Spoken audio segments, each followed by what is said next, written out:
La mise à jour porte à 99,9% sur les arènes, mais avec plein de petites choses qui sont greffées autour et qui rendent ça super intéressant. Première nouveauté, mais pas des moindres, les arènes deviendront à partir de maintenant des Pokéstops, c'est-à-dire qu'on pourra tourner le photodisque des arènes afin de récupérer des objets.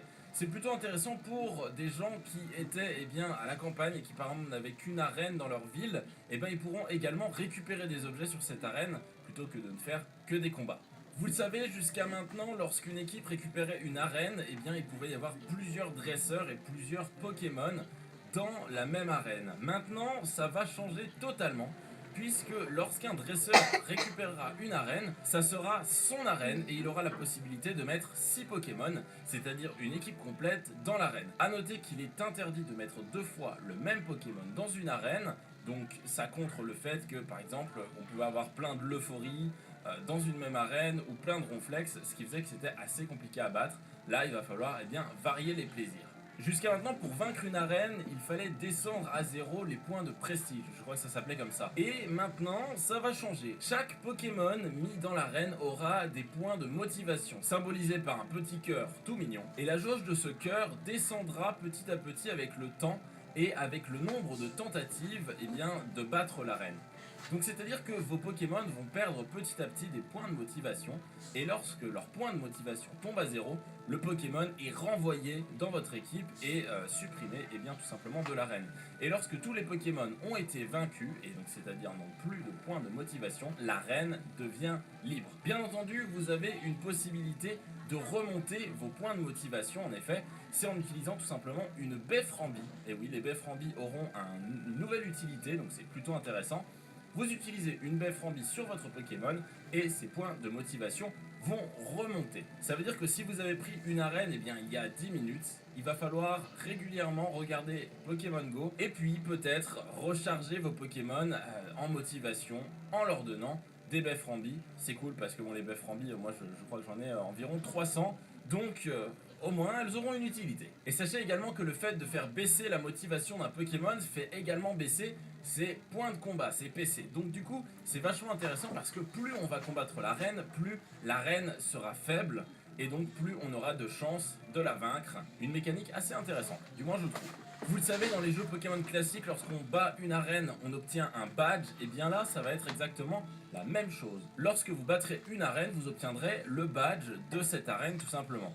Chose cependant un petit peu étonnante, les badges d'arène ont des niveaux. Pour faire monter les niveaux de ce badge, il faut tout simplement donner des baies à des Pokémon qui sont dans cette arène, et il faut également tourner le photodisque de cette arène. Ce sera des choses qui nous permettront d'augmenter l'expérience du badge et donc le faire monter de niveau. Avoir un niveau important sur un badge d'arène, ça va être super utile parce que ça vous permet d'avoir plus d'objets rares lorsque vous tournez le photodisque de cette arène. En plus de ça, ça vous permettra d'avoir des récompenses plus intéressantes lorsque vous interagissez avec cette arène. C'est-à-dire vous aurez peut-être plus d'XP ou plus de chances d'obtenir un Pokémon super rare, mais on en parle juste après. Enfin les amis, c'est l'heure de découvrir la fonctionnalité qui en avait mis plein les yeux à tout le monde. Et oui, souvenez-vous, à la fin du premier trailer de Pokémon Go, on avait un Mewtwo qui faisait son apparition dans les rues de New York.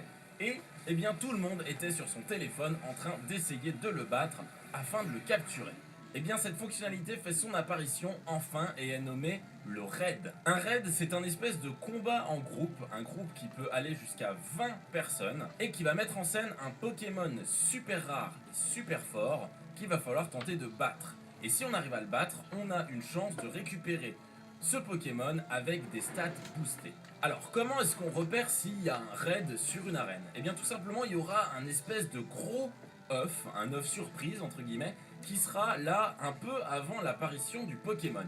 Ça vous permet de vous préparer, d'appeler vos amis et de leur dire hey, les amis, je pense qu'il faut venir là parce que il va y avoir un bon Pokémon. Bien entendu, les 6 Pokémon qui étaient jusqu'à présent dans l'arène sont renvoyés à leur dresseur temporairement et l'œuf prend leur place. Il y a donc un compte à rebours qui s'affichera juste au-dessus de cette arène pour dire dans combien de temps le Pokémon apparaîtra. Ce Pokémon, il est nommé le boss du raid. Et si vous démarrez un combat contre lui, vous aurez 5 minutes avec tous vos amis pour essayer de le battre. Faites attention parce qu'ils peuvent avoir énormément de PC. Par exemple, regardez, on a un Tyrannosif qui a 25 346 PC, ce qui est énorme et ce qui est du jamais vu en tout cas sur Pokémon Go. Mais attention, pour lancer un raid, il vous faudra un objet, il vous faudra un pass raid que vous pourrez récupérer une fois par jour en tournant le photodisque d'une arène. Vous récupérez donc ce pass raid et vous avez le droit à un combat en raid. Mais faites attention, bien entendu, vous ne pouvez avoir qu'un seul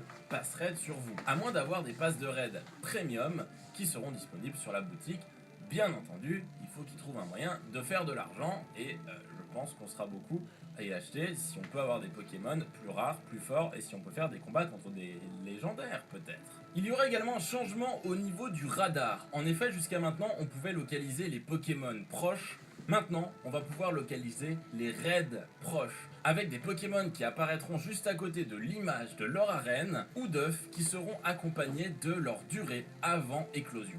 Donc lorsqu'on a vaincu un boss de raid, on a une chance d'attraper un Pokémon avec des stats boostées. Mais on a également la possibilité de recevoir des objets qu'on connaissait pas forcément tous jusqu'à maintenant, et qui sont assez alléchants entre guillemets. Premièrement, on peut gagner des super bonbons, qui sont finalement des bonbons, mais qui prennent la forme du bonbon de n'importe quel Pokémon. C'est-à-dire que si j'utilise ce super bonbon sur un Salamèche, ce sera un bonbon Salamèche.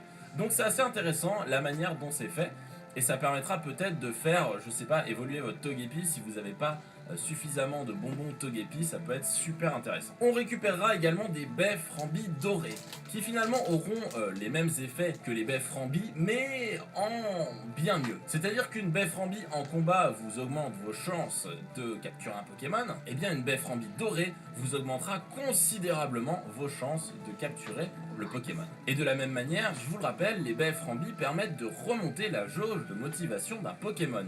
Et bien une baie Frambi dorée permettra de remonter la jauge d'un Pokémon au maximum. On a vu l'apparition des badges, des super bonbons, et maintenant c'est l'apparition des capsules techniques. Vous savez, dans les jeux Pokémon, les capsules techniques permettent d'enseigner une capacité à un Pokémon et ainsi de remplacer une capacité qui était peut-être un peu mauvaise. Il y aura deux types de CT, les CT attaque immédiate et les CT attaque chargée. Ça paraît logique puisque sur tous vos Pokémon vous avez deux types d'attaques, les attaques immédiates et les attaques chargées. Et donc ça vous permettra de changer l'une de ces attaques. On ne sait pas encore également selon quelle mécanique, mais c'est assez intéressant et ça permettra peut-être de faire en sorte que si votre Léviator n'a pas les bonnes attaques, vous pourrez le changer et ce sera pas mal parce que avoir 400 bonbons Magikarp, c'est quand même de manière à mettre en place ce système d'arènes. Dans les prochains jours, dans les prochaines semaines, les arènes seront temporairement désactivées pour bien mettre en place et pour attendre le fait que tout le monde ait installé la mise à jour pour pas que ça provoque de problèmes de compatibilité, puisque comme vous le savez, les utilisateurs Android ont toujours la possibilité de télécharger l'APK avant les utilisateurs iOS. Et voilà, c'est tout pour ces infos sur la prochaine mise à jour de Pokémon Go qui s'annonce géniale. À l'arrivée de l'été, avec le beau temps, on va avoir envie de ressortir dehors et de s'amuser entre amis, jusqu'à 20 joueurs sur un boss de raid, et ça